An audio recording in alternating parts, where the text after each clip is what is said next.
Here's a brief but annoying message to let you know that you could have first heard this episode 9 months ago if you were a subscriber to our Iron Filing Society Patreon offering. For the price of a pint and a St Clement's each month, you can get up to 4 episodes a week, 9 months before the rest of the world gets them. Early access to regular episodes, lots of other marvellous benefits, and there's absolutely no adverts or brief but annoying messages like this that will get right on your ticks. Find out more and subscribe now at tftimemachine.com/ironfilings. Here we go, here we go, here we go, here we go, this is it! This is Top Flight Time Machine. I am Andy Hotbody Dawson. Pow, pow, pow. I'm Sam Nifty Delaney, so what? Welcome along. It's part 2 of the 1980s Rabies Mania history box. Sadly, we didn't kind of get anywhere near Rabies last time, but sometimes we've got to take a bit of a run up at these things. You have to set As the you scene. said last time, we've got to set the scene and provide some context and background and all that, because otherwise it makes no sense to anyone. I think the closest we got with Rabies last time was talking about the consequences of catching rabies, which would of course been foaming at the mouth, foaming to death. Foaming to death, foam would have left your body. You would be formless, dehydrated, and then your organs just stop. You shut down one by one. As we all know, your organs need foam to function. Yeah, it's the lubricant. All organs, your liver, your kidney, your spleen, and your willy, which is an organ. Yeah, it's the only organ on the outside of the body, right? They are all powered by foam. Yeah, powered and lubricated. Yeah, of course. So, yeah, I'm looking at the before we get into the video of the public information films, which we're going to look at, which is entitled Rabies UK Public Information Films. Have a look. It's there. It's on YouTube. It's 4 minutes worth of various rabies warnings. We'll just see what rabies is about. I mean, rabies. What do you think the death toll per year worldwide would be? Worldwide at the moment. Yeah. At the moment. Yeah. Oh, minimal, I'd say. I'm talking like 100,000 maximum. Oh, interesting. 59,000. Okay. 59,000 worldwide per year. Okay, so although it's sad for any of those people and their families, this is not a huge issue that you need to spend money on advertising at the moment. But do you have the figures for the 80s? No. Well, it's going to... But judging by the amount of information and warnings we received when we were kids in the 80s, I would have to estimate that the total number of deaths in the UK alone would have been over 10 million. I would have said 10 million, yeah. Yeah. Yeah, and a sixth of the population. I would say easily, for our younger listeners, the closest thing you could compare it to would be COVID outbreak. Where we of course got daily briefings, didn't we, throughout COVID? Yeah. For how long did that go on for? A year? Something like that. The daily briefings. I can't quite remember. Yeah. Did Thatcher do daily briefings on this? She didn't do them herself. She'd do the important stuff, but she'd sometimes send it to people like Douglas Hurd. Douglas Hurd, yeah. Nigel Lawson, Leon Britton. Yeah, sometimes they'd come out and make Heseltine would do it, wouldn't he? Yeah, and he'd always do it with a real flourish. That was my favourite when Heseltine. Well, now here I am with my latest rabies update. The government figures 18 deaths today. Didn't have a slideshow because they didn't have PowerPoint back then, so he'd just have cards. Next slide, please. He'd just have a geezer holding some cards. Cecil Parkinson. Next card, cunt. I call him the card cunt because he is. He's a little cunt. Look at him. Faster! Move the card faster, you cack-handed buffoon. Just hold it in a way you could just let it fall. The front card could just fall. Then we see the next card. Like in that What's wrong with you? Like in that Bob Dylan video I showed you. Yes, exactly. Subterranean Homesick Blues. Who are you? Subterranean Homesick Cunt.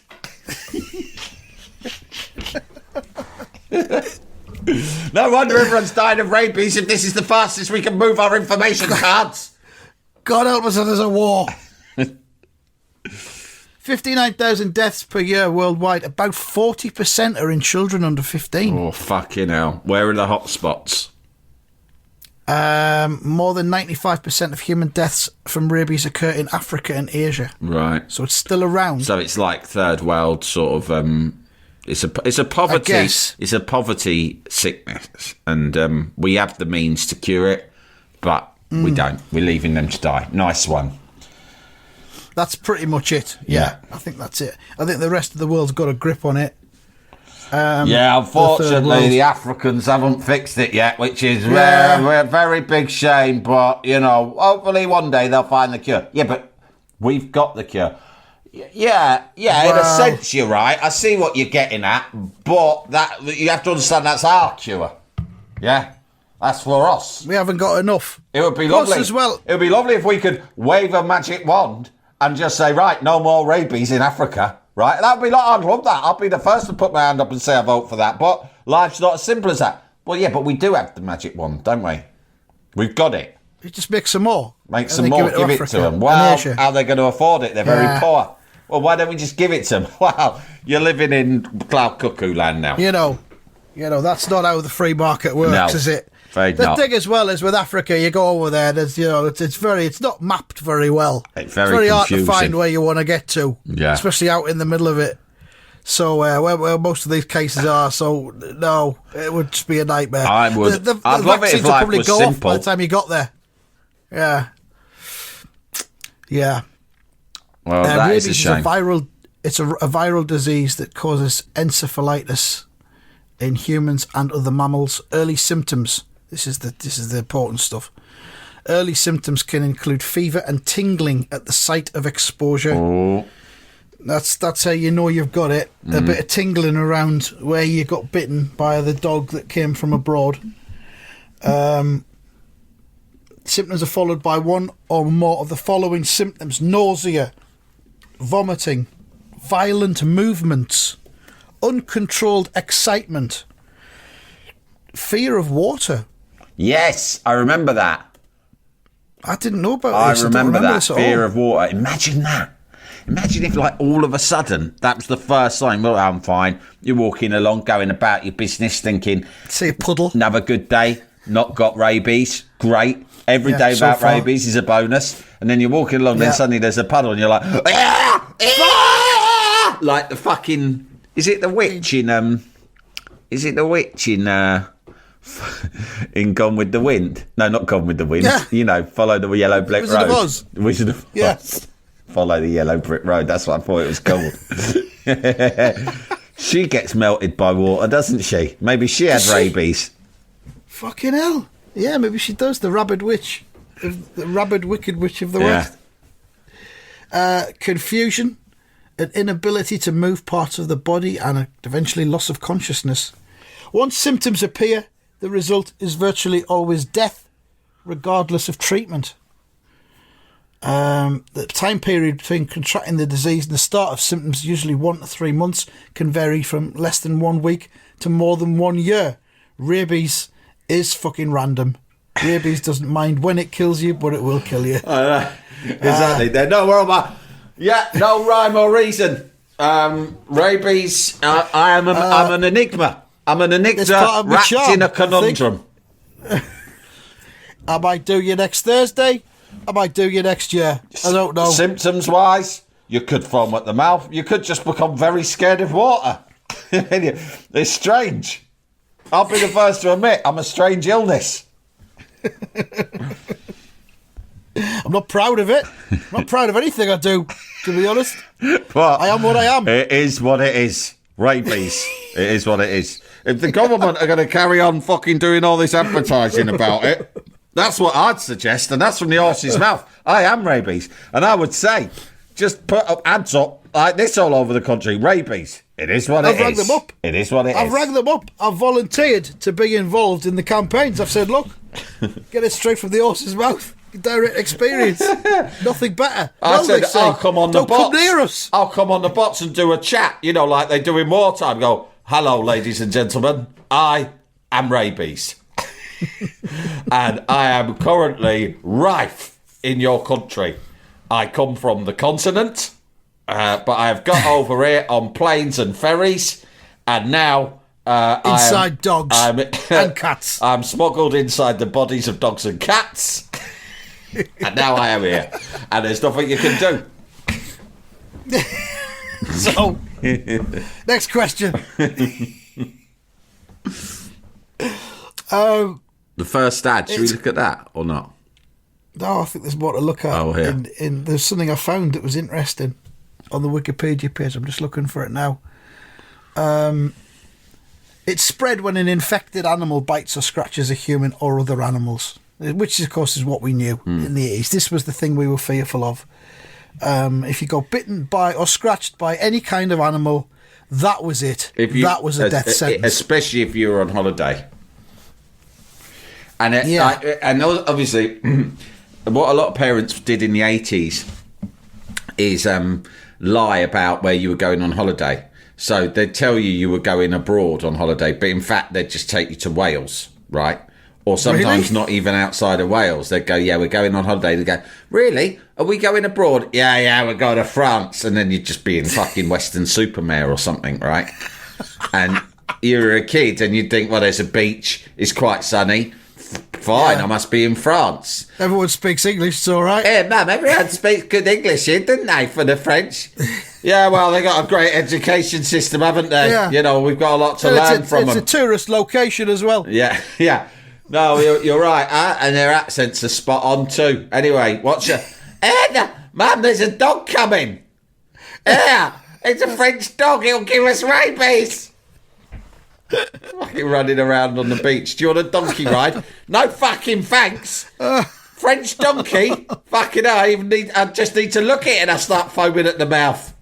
But you'd also get it at home. If you got bitten or scratched by a dog, you would assume it would have rabies. Yeah. Or somebody would tell you it did. Yeah. And put the fear of God into you. Yeah. So I don't even think it was just a broad thing. Anyone that got bitten by a dog... Like all mates, all older kids especially, were constantly winding you up about rabies threats, weren't they? Yeah. Kids just go, you're going to get rabies, or they'd claim that someone at school already had rabies and was spreading it. Yeah. Somebody that'd been off for like 2 weeks. Yeah, he got rabies and they'd come back. Don't stand near them. Chicken pox or something. If they breathe on you, you'll get rabies. Yeah. That's you, foaming at the mouth, dead. It's because their dog's Greek. They got a Greek dog at home. Yeah, that's how he got it. Its name's Kostas. Globally, dogs are the most common animal involved. In America, in the Americas, not America, sorry, very different, isn't it? Because you've got North and South America. In the Americas, bat bites are the most common source of rabies in humans. Less than 5% come from dogs. So, have you ever been bitten by a bat? Do you know anybody that's ever been bitten by a bat? I know we have vampire bats in mythology and stuff like that. No. I wouldn't put it past a bat to bite a human if it was pushed into a corner. If you left it with no other option. Yeah. Oh, here we are. Research in 2010 among a population of people in Peru with a self-reported history. Hello, I'd like to self-report. Who are the self-reporters? I don't know, it feels like quite Lampardy to self-report, it's a bit Timbrel, doesn't it? Yeah. The free men of the land. I'm presenting myself to self-report. Self-reported history of one or more bites from vampire bats. Vampire bats are a thing. Well, they're real. And they're in Peru and they're biting people. Who are then going on to self-report it. Commonly infected with rabies, the vampire bat. And out of 73 people who reported previous bat bites, 7 of them had rabies. Fucking hell. No, they didn't. They had rabies virus neutralising antibodies. Oh, so that means that the bat could also give you rabies and cure you at the same time. That's the magic of the vampire bat, I suppose. Isn't that how antibiotics works anyway? Like you get the bug, you get a little bit of the thing, and you get a little bit, and then it encourages the body to produce the antibodies required. And it's the same with bats. And you have a bat, you have a bite off a bat, it'll give you rabies. Only way to fix it: get another bat, get it to bite you again. A different bat. Yeah. But there's- one thing that we haven't mentioned in all this bat chat is what else were bats responsible for? COVID-19. Blokey ate a bat, didn't he? I thought it was a pangolin. No, I thought that a geezer not? in what do you call it? What was that? In the wet markets. In the where was it in China? I can't remember now. Wuhan. In Wuhan, right? He's gone up the market. He's bought had a a bat. bat. He's eating it for his tea, and then he's got COVID. And next thing we know, bedlam. I'd heard it was pangolins. What's that? What is a pangolin? It's a long-snouted ant-eating mammal. Oh, okay. All right. But Bats are off the hook then for now. well, it's this is the thing we don't know, do we? We don't know. Jalapeño. Jalapeño. Researchers in China have suggested that pangolins, long-snouted ant-eating mammals often used in traditional Chinese medicine, are the probable animal source of the coronavirus outbreak. So we don't know. I don't think we'll ever know. Well, people should just stop. I mean, obviously, I don't eat meat at all. But if you eat meat, just stick to the classics: chicken, yeah, chicken, pork, Beef, lamb, pork, and beef. The carvery meats. The carvery meats. Don't fucking stray from the carvery meats because history tells us Don't dabble in pangolin. any time you start trying to get exotic with your meat choices, there's a fucking pandemic, right? So just don't fucking eat something that you wouldn't see at a carvery. An average fucking what's the classic Toby carvery? Yeah. The Toby rule. Follow the Toby rule, Yeah. and you'll be all right. Mothers, do you follow the Toby rule? Are you feeding your family outside of the holy quartet of lamb, pork, chicken, or beef? If so, you could be risking another outbreak of rabies or COVID-19 or something new that we haven't heard of yet. Before the Lampards start emailing in, yes, I know that they don't do chicken at the Toby, and yes, they do turkey and they do gammon as well. Pork is gammon. Gammon is Yeah, pork. I know. Chicken is turkey, mate. But, try telling them that. Sounds to me like you've got a lot of experience with meat lampards. No, I'm just quite good at preempting when they're going to come along. Yeah, I you think know, now. don't you? Yeah. Yeah. So pangolins, I don't know if pangolins do have rabies or not, but bats in wet markets. That just makes me think of damp bats. Yeah, what is a You know, wet they'll be sold to you. market? What is a wet market? It's a market that sells recently killed Right, so they're nice and fresh. food, isn't it? Yeah. Oh God, I should put wet market in, and the first result came up wet market near me. No thanks. Oh, I thought you were going to say some sort of porn came up. I suddenly thought, yeah, that could easily be a porn term, couldn't it? You know what? I'm kind of kinky. I'm into wet markets. You know what I mean? No, I don't want to marketing. know. I don't know what that is. Please don't tell me. I'm happily married, thank you. I Don't don't tell like me. it. I don't like this. I don't like anything too wet. Now, you know what? Oh, it's pretty much a Chinese thing. A wet market is a marketplace selling fresh food such as meat, fish, produce, and other consumption-oriented. I mean, we have them here. Well, we have them here. Wet it's just markets, don't we? We just market, don't yeah. call them that. They call them farmers markets. racist, isn't it? You can get Yeah, farmers or just markets, markets. have fish, Or meat, just all that. markets. Yeah. Going down the market. I love a market.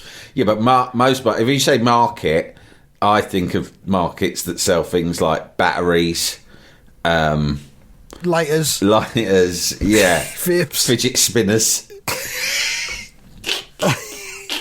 shawls. mobile phone and things like cases, yeah. Yeah. But like, that's now if it sells food, then it's got to be called a farmers market or something else. Does it have to be? Is that government That's law now? just how, as I understand it. If someone says to me market, I think, oh great, I'll stock up on batteries. I do not think, oh, I'll buy a bat to eat. No, bats, not batteries. Yeah. Batteries, not bats, rather. Yeah. Most wet markets do not trade in wild or exotic animals, but some that do have been linked to outbreaks of zoonotic diseases, including COVID-19. There it is. Yeah, and monkeypox. It seems to be at the minute that, we're recording this a week in advance, but China seems to have released lots of Chinese people into the world again that seem to still have COVID. They've all been under lockdown for so long, but they've just all got it again, and now they're all being sent out into the world. That. Yeah, most of the countries now are making sure that Chinese people have got negative tests before they enter the country. But there seems to be. I wouldn't be surprised if COVID-20 wasn't far away. Yeah, but also we learn. I mean, fucking hell, didn't we learn our lesson? You can say, they've got to have negative tests to get in, but it might be negative when they arrive. Yeah, a couple of days later, it might not be. Yeah, it might be fucking biding its time. You got to just say, and it might sound racist, but you got to fucking say no Chinese. Yeah, I mean that's extreme. You've said that there. I know it's extreme. But, and it's not just, it's any country, that they could have fucking stopped it in this country right in the beginning. We're a fucking island. If they'd just fucking said, don't let anyone in for a while. Yeah. Especially from countries where it's thriving. Right? But they didn't. We didn't. No. I think it was because, we were, there was a lot of people coming from, was it like a part of India where like the second strain, like the fucking Delta or whatever came from? But because we were in sort of like frantic trade negotiations, because we were so fucking desperate for any cunt to do trade with us, because we'd left the fucking European Union, we were like, oh, fucking hell, we're just going to have to let all these Indians in. And they're like, but they've got a new fucking super strain of COVID, and we've only just got COVID under control. I know, I fucking know. But I'm telling you, we're on the edge of doing a fucking deal. No other cunt will do a fucking deal with us. We've got a deal with them whereby we will buy £500 million worth of shawls off them. And we can't turn that back. They are going to accept a fucking 2 fucking vans worth of batteries, right, and fidget spinners, right? I know. Before you start, I know we used to be the fucking shop to the world, and we ship out coal and steel and all the rest of it. Well, just forget about that. Those days are gone. We have what we've got is a load of fucking batteries, and all fidget spinners aren't fashionable with the kids here anymore. But out in India, over there though, they've only just got there. It's like the way they used to release films in the UK, like a year after they've been out in America. That's how it's working with like kiddie crazes in India. Over there in India, right? They're watching episodes of EastEnders from 1988. Dr. fucking Leg's still in it. The Mitchell brothers have just turned up. Open the garage. Let me tell you, Ethel is one of the most fucking famous celebrities in the whole of India. Now, they don't even know Gretchen Franklin's long dead. And I haven't got the heart to tell them. They worship Ethel as a god. You know, one of their fucking weird, like, gods with all the arms. They, like, think she's one of them. No, so what I'm saying is, right, we are this close to getting this deal signed off. And I can tell you now, it's the best fucking deal we're getting anytime soon. And they have said they are not going to take fucking kindly if we start banning them coming over here just because they've got a killer pandemic on the go. So I'm sorry, we're going to have to take the risk. Yeah, that was pretty much it. It was like, we have to stay open for business because business is more important than anything else. Yeah. There might be an inquiry into COVID one day. There doesn't seem to be any kind of timetable for it, I don't think. Not an appetite for it, I don't suppose. Maybe it's best that, that some people might end up in a lot of trouble. I don't know. Fucking hell. Yeah, there's no way they'll... I mean, to be honest, part of me thinks with everything that's going on, a fucking inquiry into that in the middle of everything else and all the fucking scuttling around and running for cover and blaming that will go on, they're thinking, nah. Plus, it was probably part of the deal as well. Remember, Boris came back from his holiday when there had to be a new prime minister because Liz Truss had malfunctioned, right? And he flew back from the Caribbean and said, fuck it, I might run again. And if I do, I'll win. How about that, cunts? Right? Yeah. And they've gone, please don't. And he's gone, all right, I'll do a deal with you. I'll step aside, but only if you promise not to throw me under the bus for fucking up COVID. And Rishi Sunak's gone, yes, okay. If you let me be Prime Minister, I will do that. Good, you daft cunt. It feels wrong. but I really want to be Prime Minister. I really want to be Prime Minister because my mummy and daddy will be so proud if I am. I was the first one in our family to go to university, you know. And now look at me. I'll be the first one in my family to be Prime Minister. And hopefully the last.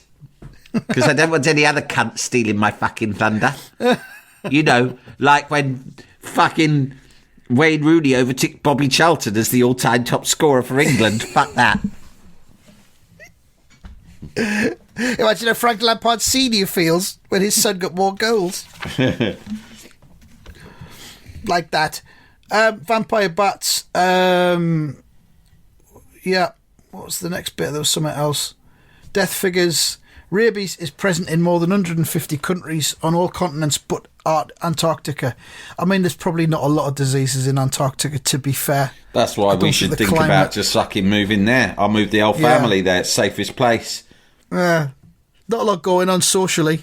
I know, but I suppose everything's on the internet, isn't it? As long as you've got Wi-Fi, you're all right. I reckon when you get high flyers like you and I moving there, that means that it becomes gentrified pretty quickly. Do you know what I mean? Yeah, People see an opportunity. They'll publicise it that, like me and you, two high-flying podcasts have moved there. Next thing you know, all the trendy coffee shops and the rest of it will all start opening. Yeah, we'd have to go under the radar a little bit, keep it quiet, just pretend that we're not actually there. Even though our teeth are chattering while we're podcasting. No, I want it to be gentrified when I'm there. Oh, you want that, do you? Yeah, I want it to be gentrified when I'm there. You don't want the solitude? No, I don't want solitude. I just want safety, but I still want to be able to, buy widely available coffee. I want to buy a premium coffee, mate. Do you know what I mean? I might want to go and buy a loaf of, like, sourdough bread or something like that. Maybe. Exactly, all that sort of stuff. Okay, fair enough. So Antarctica doesn't have it. A number of countries, including Australia and Japan, as well as much of Western Europe, do not have rabies among dogs. That's important because that's the crux of this whole thing. This whole thing was about being a kid, going abroad, whether it's France, Spain, Greece, whatever, and getting bitten by a dog and foaming to death. Now that seems to have been eradicated now. Thank Christ. And I didn't know this. I'm still fearful of dogs and cats on holiday.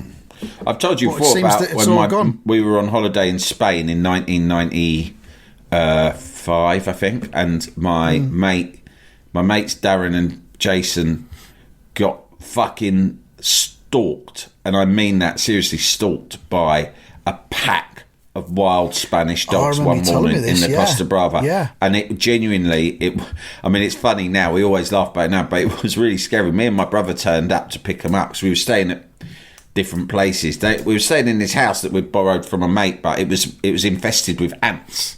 And in the end, I was just a student. I was like, I'll fucking sleep anywhere. I've got no money. But my brother, my older brother, he did have money. He was like, I think he got me out in a minute. He said, fuck this. I'm going to a hotel at the bottom of the road. Do you want to come? You can share a twin room with me. I went, all right.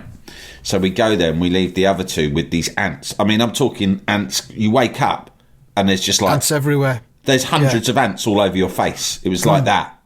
But like I say, when you're a student, you're like, oh, I don't care. What's the worst that can happen? Yeah. Do Spanish ants carry rabies? I don't know. Maybe. But even then, I'll fucking take that risk. Right, as long as I don't have to outlay any money that I have earmarked for beers. Right, that's basically your attitude. And so we went down to the hotel, and the next morning we called them. We said, "Look, we'll come up and we'll meet you halfway. You come down the hill, we'll come in the hire car, meet you halfway up." They go, "All right." So we get halfway up, and we go, "Where are they?" And then we see them walking slowly down the street, and there is a pack of proper fucking street dogs, like really. Yeah. Like flea-bitten, one-eyed, smelly, flies all around them, really like mad. You know, here's a scary thing. You know when one's got a milky eye? Oh, God, yeah. Yeah. A milky-eyed dog. Oh, Jesus Christ. I'm scared now. Yeah. If you see a milky-eyed dog or a milky-eyed cat abroad, it's really scary. And they were coming down this hill. And they were walking very slowly and steadily, and it became clear to us what was going on. So we sort of unlocked the doors and opened them quick, so we thought they're going to have to sprint for it at some point, and then we'll just get the motor running and drive away from these dogs. And he looked down, my mate Jason looked down, and one of the dogs just had his jaw around his hand, but not quite touching it, but looking up, eyeballing him, unblinking, just looking him in the eyes, as if to say, I've got you in my jaws. Any minute. Yeah. I could give you rabies right now. Right now. Your move, cunt. Like that. Yeah, fucking incredible. It was, and they got away, but it was genuinely really scary. Or they give the dog some money or something. Don't hurt me. I'm a citizen of the United Kingdom. I'm a subject of Queen Elizabeth. Look, mate, 50% makes us I all don't give go a away. fuck who you are. I don't give a fuck about you or your queen and her little fucking corgis. I'm Pedro. I'm Pedro, the milky-eyed dog, and I run things round here. All right, we'll do more rabies stuff next time because we still haven't touched the videos that we're going to look at yet. By the way, I've just remembered the name of the town we were staying in, and there'll be right. someone listening who's definitely been to this town on Costa Brava. Tossa de Mar. Okay. It's a great carry on abroad name, that, isn't it? Tossa de Mar. It is. All right, thanks for listening, and goodbye. Goodbye.